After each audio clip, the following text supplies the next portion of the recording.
आप अध्ययन कर रहे हैं स्टडी 99 साइंस पर। यह क्लास 12th की केमिस्ट्री की क्लास है। इस क्लास में यूपी बोर्ड या बिहार बोर्ड या किसी अन्य बोर्ड एग्ज़ाम्स की आप बेहतर तैयारी कर सकते हैं। इस क्लास की लेवल नीट, आईआईटी, जेई आदि तक का है। आप चैनल पर नए हो तो चैनल को सब्सक्राइब कर लें। क्लास 12th की केमिस्ट्री क्लास है।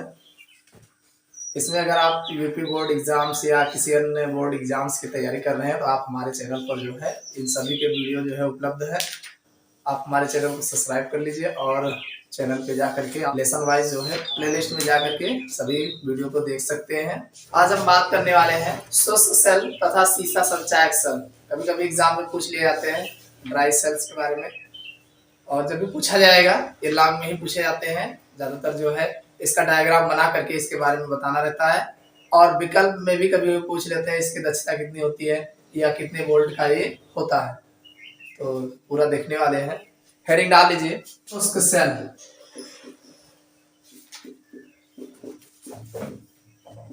जिसे ड्राई सेल कहा जाता है। देखिए शुष्क सेल होता क्या है इसको जान लीजिए। शुष्क सेल, शुष्क मतलब होता है सूखा, जिसमें गीलापन ना हो, ठीक है। और ध्यान रखिए शुष्क सेल को प्राथमिक सेल कहा जाता है, प्राइमरी सेल बोला जाता है। और शुष्क सेल का जो है लैक्लांस सेल भी कहा जाता है, ठीक है। शुष्क सेल को लैक्लांस सेल भी पूछा जाता है, कहा जाता है। एग्जाम में जो है कभी कभी पूछते हैं लैक्लांस सेल से आप क्या समझते हो, तो जो लैक्लांस सेल अगर पूछता है तब भी आप जो है शुष्क सेल के बारे में ही बताएंगे। अब एक प्राथमिक सेल है। प्राथमिक सेल क्या होते हैं? प्राथमिक सेल वे सेल होते हैं जिनसे हम एक बार इलेक्ट्रिसिटी ले लें, यानी जब तक तो उसमें रासायनिक पदार्थ भरा है वो अपना जो है रिएक्शन करता रहेगा और एक इलेक्ट्रिसिटी देता रहेगा। और देने के बाद जब वो उसका रासायनिक पदार्थ एक पदार्थ दूसरे पदार्थ में कन्वर्ट हो जाएगा, यानी जब वो पूर्ण रूप से जो है डिस्चार्ज हो जाएगी, तो डिस्चार्ज होने के बाद दोबारा हम उसको प्रयोग में नहीं ला सकते। यानी प्राथमिक सेल वे सेल होते हैं जिनको एक बार उपयोग में लाने के बाद, डिस्चार्ज हो जाने के बाद दोबारा उसको उपयोग में नहीं ला सकते हैं, तो उसे हम शुष्क सेल या प्राथमिक सेल कहते हैं। इसी को लैक्लांस सेल कहते हैं। समझ में आ गया ना?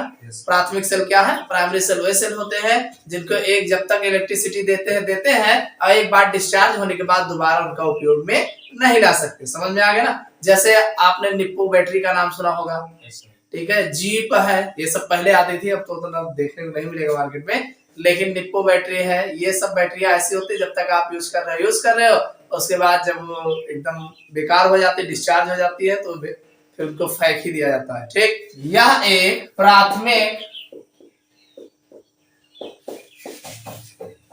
सेल है, वह सेल जो एक बार प्रयोग करने के बाद दोबारा चार्ज नहीं किया जा सकता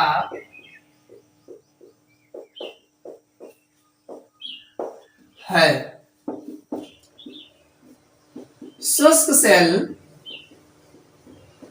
लैक्लांसे सेल का उदाहरण है, जिसमें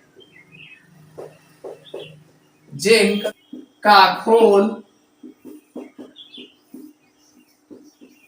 एनोड का कार्य करता है तथा MnO2 कार्बन जोड़ में धसी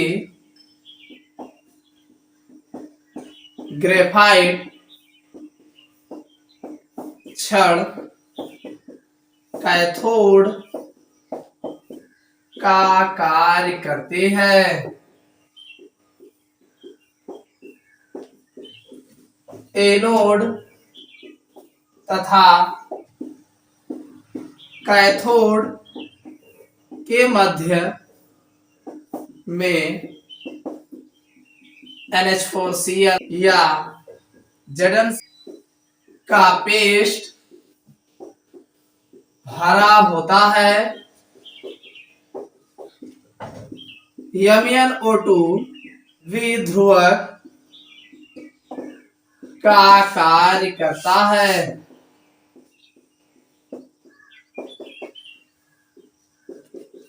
शुष्क सेल का विभव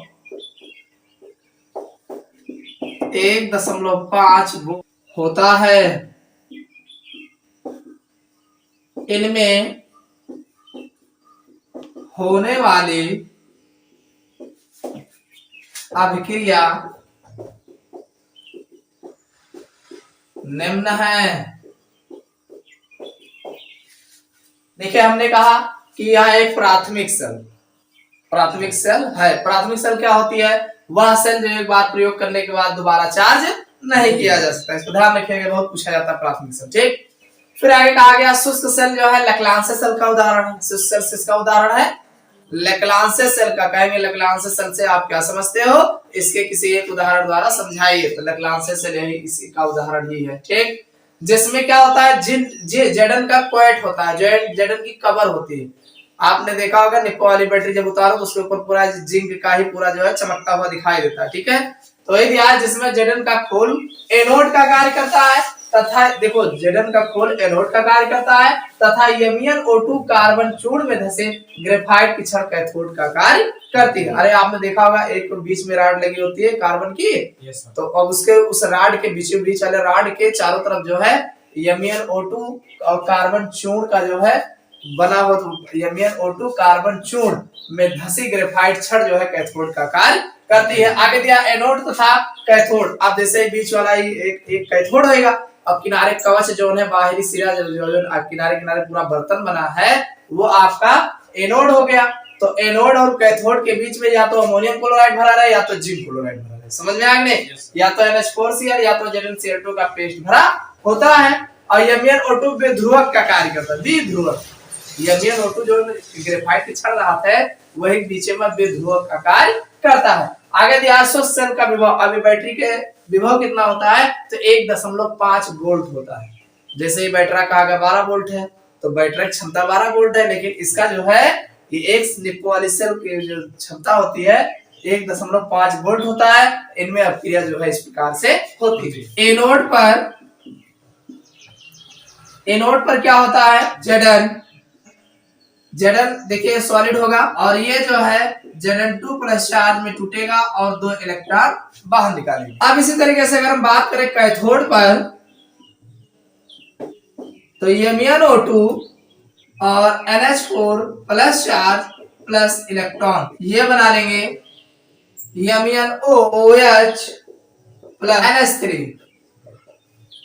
MnO2 है, NH4Cl जब भरा होगा जाहिर सी बात NH4 प्लस चार्ज बनाएगा। NH4 प्लस चार्ज एक इलेक्ट्रॉन ले लेगा तो यहाँ पे NH3 में कन्वर्ट हो जाएगा और इसका एक H जो है O के साथ OH बना लेगा। ठीक, मुक्त होने वाली NH3 Zn2 प्लस आयनों से संयोग कर ZnNH3 का होल 4 चार्ज बना लेती है।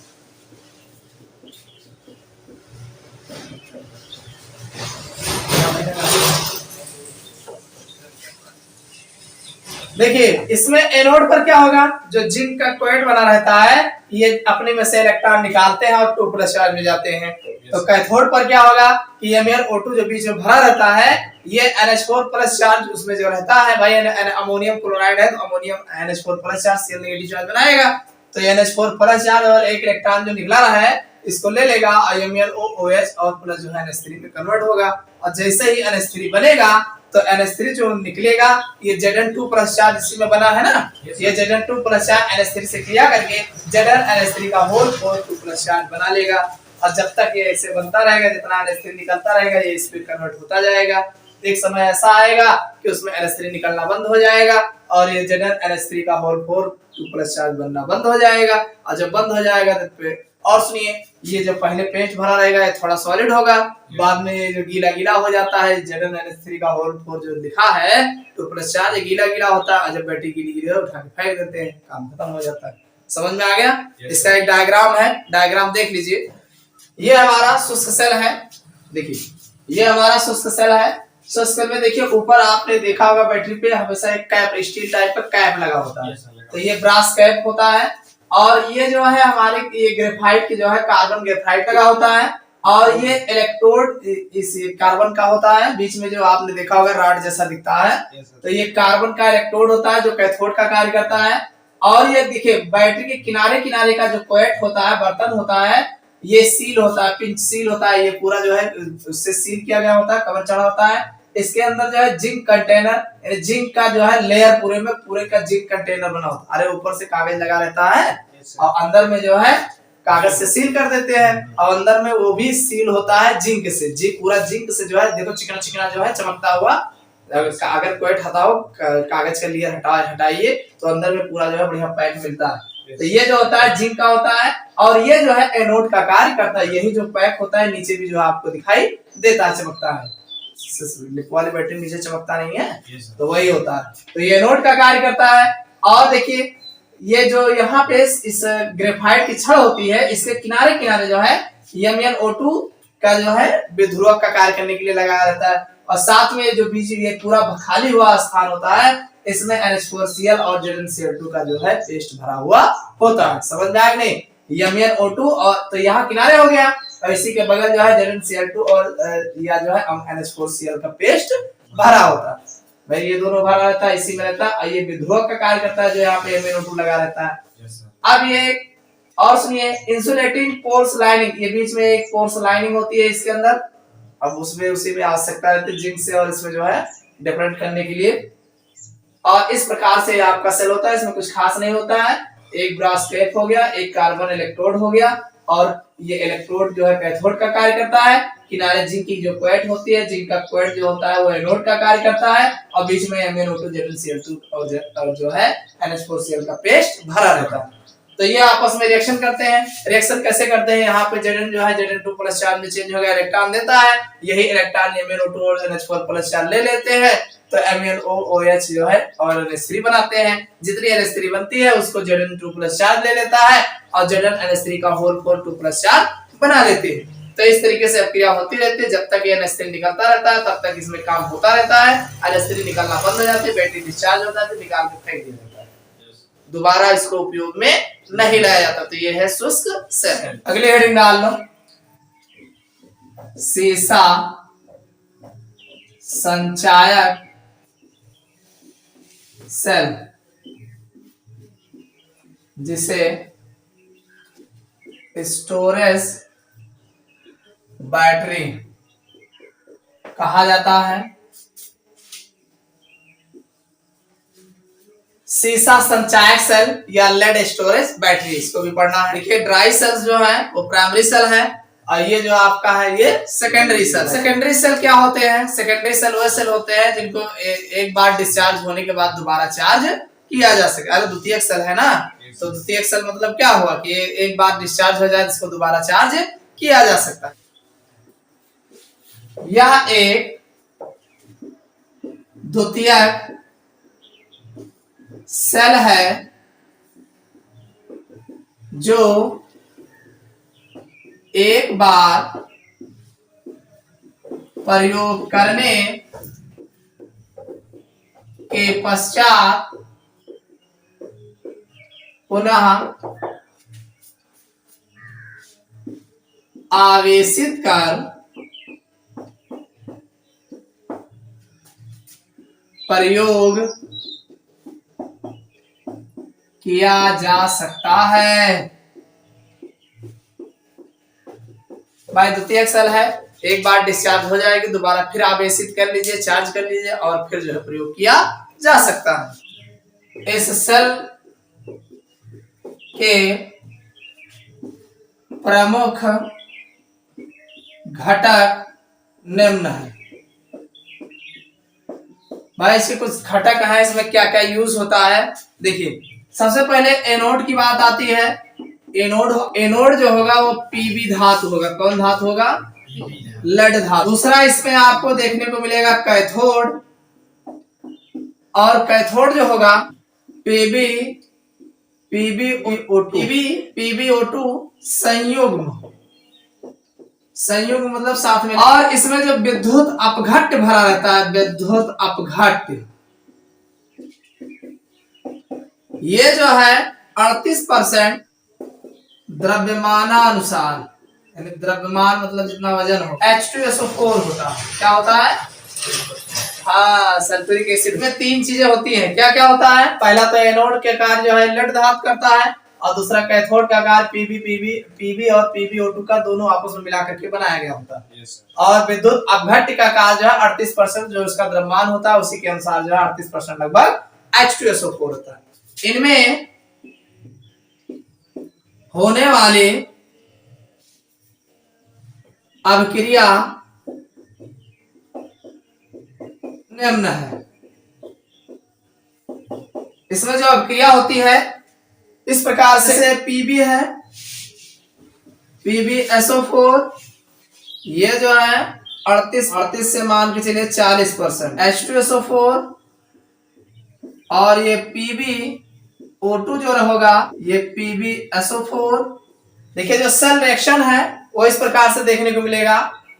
Pb जो है PbSO4 होगा, और 38 से 40% बीच में H2SO4 भरा रहेगा, और फिर PbO2 जो होगा PbSO4 ये भी बनाएगा। ठीक, ये जो होगा एनोड का कार्य करेगा, ये माइनस होगा। ठीक, और ये जो है कैथोड का कार्य करेगा, और ये प्लस होगा। और अगर इसके हम E0 की बात करें तो 2.04 वोल्ट होता है। इसका जो मानक इलेक्ट्रोड विभव इतना होता है। ठीक, इतना समझ में आ गया?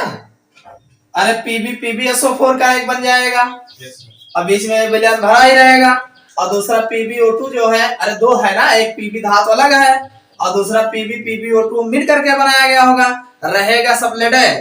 बस एक पीबी जो है पीबी ऑक्साइड दोनों मिला के बनाए गए होंगे, और एक लेड अलग बनाया गया होगा। तो इस तरीके से दोनों अलग मिला करके बढ़िया चेम्बर बनाया जाएगा, और जिसमें जो है एक इसी में PbPbSO4 बनेगा H2SO4 से मिलकर के अपना, तो ये एनोड का कार्य करेगा। ऐसे में PbO2 जो है बनाएगा PbSO4 से कैथोड का कार्य करेगा, बीच में ये भरा रहेगा। ठीक, हो रहा होगा तो दूसरा रिएक्शन देगा, और एक बार जब डिस्चार्ज हो जाएगा आप चार्ज करोगे तब दूसरा रिएक्शन देगा। ये दो प्रकार के अभिक्रियाएं देते हैं। जब यह सेल विद्युत धारा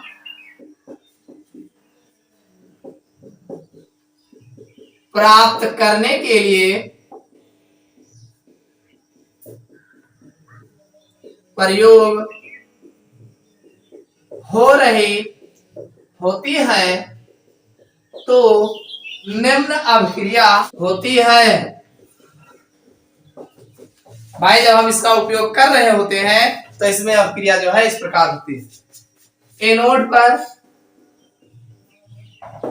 क्या होगा? ये Pb ये सॉलिड होगा, ये HSO4 नेगेटिव चार्ज और ये H2 आपस में मिलेंगे, बनाएंगे PbSO4 प्लस 2 इलेक्ट्रॉन निकाल, और साथ में H3O प्लस चार्ज बनाएंगे, और इसका E0 जो होगा 2.041 वोल्ट होगा।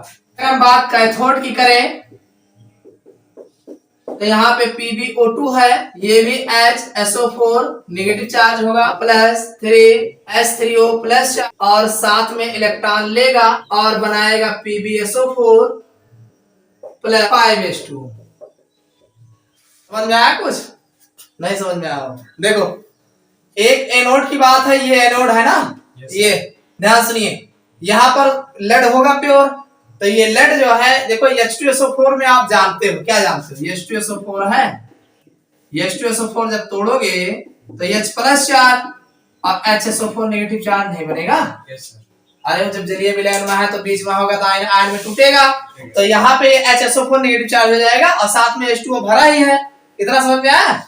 और ध्यान सुनिए, ये आपस में क्रिया करेंगे, इधर का Pb इधर का SO4 PbSO4 बना लेगा, और इसमें 2 इलेक्ट्रॉन निकलेंगे, H2O इसमें से एक हाइड्रोजन ले लेगा तो H3O बना लेगा, तो H3O प्लस चार्ज हो जाएगा। देखो एक प्लस चार्ज लगा दिया गया, इसीलिए एक इलेक्ट्रॉन और दिखाया गया। ठीक है, बात बराबर है। अरे एक प्लस चार्ज इस पे दिखाओगे तो एक प्लस चार्ज एक माइनस से बराबर हो जी, और एक का इलेक्ट्रॉन दबा, लेकिन नहीं 2 इलेक्ट्रॉन दिखाओगा, आगे फिर 2 इलेक्ट्रॉन दिखाओ जाते हैं ना।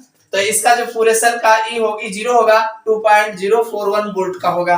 अब इसमें एक एनोड पर क्रिया होगी, कैथोड पर क्या होगा कि PbO2 जो दूसरा वाला देखो इधर PbA2 है, ये इधर जो HSO4 इसमें है, तो HSO4 होगा और तो है, तो ये HSO4 दोबारा जो है, और इधर जो ये बनता है H3O प्लस चार्ज, ये इसी में यूज हो जाता है और साथ में इलेक्ट्रॉन भी ले लेता है, और लेने के बाद PbSO4 ये भी बनाता है, 5s2 बनाता है।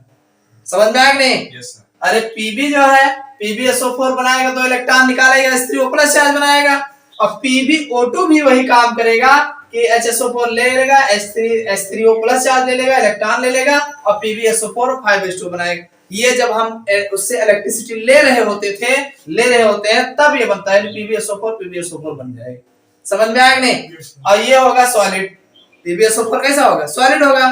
और जब ये सॉलिड होगा, अब ये बैटरी आपकी जब डिस्चार्ज हो जाएगी तो पूरा यही भर जाएगा इसमें आकर।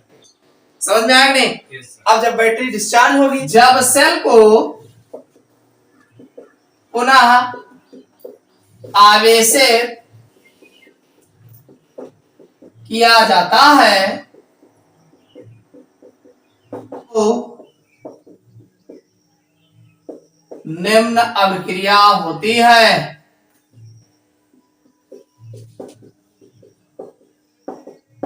ये तो है जब हम सेल का प्रयोग कर रहे होते हैं, धारा ले रहे होते हैं, तब ऐसा अभिक्रिया होता है। अब मान लीजिए डिस्चार्ज हो गया तो चार्ज करोगे ना, तो चार्ज करोगे तो कैसे अभिक्रिया होगी? जब हम इसको चार्ज करेंगे, देखिए ये क्या बना है, दोनों में आपको PbSO4 दिख रहा है, लेड सल्फेट दिख रहा है, तो यही लेड सल्फेट जो होगा, देखिए PbSO4 लेड सल्फेट बना था, पानी भी तो उसी में बना है। yes, अरे बना है, रहता है। तो ये जब आवेशन होगा, आवेशन यानी जब आवेश आप दे दोगे, पुनः जो है Pb plus PbO2 plus 4H plus charge plus 2SO4 negative charge जाइए, कुछ नहीं होगा। ये PbSO4 जो वहां बना था, वो इलेक्ट्रॉन निकाल करके PbSO4 में जुड़ा था, तो PbSO4 और H2 आपस में मिलेंगे। जब आप चार्ज दोगे, आवेश दोगे, तो ये दोनों जो है आवेशन लेकर के आवेश दोगे तो आयनों में टूट जाएंगे। समझ में आएगा नहीं? तो ये Pb में टूट जाएगा, PbO2 में टूट जाएगा, और 4H प्लस चार्ज और SO4 नेगेटिव चार्ज में टूट जाएगा। आयन में बने रहेंगे, जब तक चार्ज दोगे ये आयनित हो जाएंगे, और आयन बन जाएंगे, जब पूरी रूप से जितना उसमें रहेगा सब आयन में बन जाएंगे, तो डिस्चार्ज तो चार्ज हो जाएगी। फिर आप जो है आप उसको आवेश देना बंद कर दीजिए, फिर उसको आप यूज करिए। तो यूज करोगे तो ये जो आयन बने रहेंगे वही आयन जो है मिलकर के फिर कंपाउंड बना लेंगे, और जब कंपाउंड बन जाएंगे तो फिर डिस्चार्ज हो जाएगी, फिर आवेश दोगे, फिर आयन में टूट जाएंगे। इस प्रकार से जो है ये बार बार जो है उपयोग किए जाते हैं। ध्यान समझ लो, बाद में अपना बनाना समझ लो बस। देखिए इसमें होता क्या है, ये लेड की जो है ये एनोड की एक प्लेट होती है, और इसी में देखिए कई प्लेटें, एक एनोड Pb की एक प्लेट होगी और दूसरा जो PbO2 का प्लेट होगा, ठीक है। और दोनों प्लेटों को आपस में जोड़ करके, दोनों प्लेटें बारी बारी करके, एक प्लेट लेड का होगा और दूसरा PbO2 का होगा, लेड ऑक्साइड की। दोनों प्लेटों को बारी बारी जोड़ करके बहुत सारी लेयरें आपस में मिला करके एक सेल का निर्माण किया जाता है। और इस सेल में बीच में जो जगह होते हैं, स्पेस होते हैं, तो उस स्पेस में जो है H2SO4 विलयन भरा रहता है, और जो भी 38 से 40% का विलयन होता है, एक सिरा कैथोड का और दूसरा सिरा जो है एनोड का कार्य करता है। समझ में आ गया कि नहीं भाई? एक लेड की प्लेट हो जाएगी और दूसरा जो है आपकी प्लेट कौन सी हो जाएगी? दूसरा आपका PbO2 का प्लेट हो जाएगा, और दोनों प्लेटों को आपस में जोड़ करके बीच बीच में थोड़ा थोड़ा स्पेस दे करके दोनों प्लेटों को आपस में जोड़ करके एक सेल का निर्माण किया जाता है। तो एक सिरा आपका कैथोड हो जाएगा, जैसे जो लेड वाला होगा एक सिरा उसको बना देंगे, और दूसरा जो लेड ऑक्साइड का होगा उसको एक सिरा बना देंगे, और दोनों और सभी लेड को आपस में जो प्लेटें होती हैं एक दूसरे को एक श्रेणी क्रम में जो है जोड़ दिया जाता है, और जोड़ करके और बीच में H2SO4 का विलयन भर देते हैं, और इस प्रकार से जो है ये सेल काम करता है। समझ में आ गया कि नहीं? उसका एक नमूना है, इसको बनाने में इस तरीके से ही रहता है, ठीक।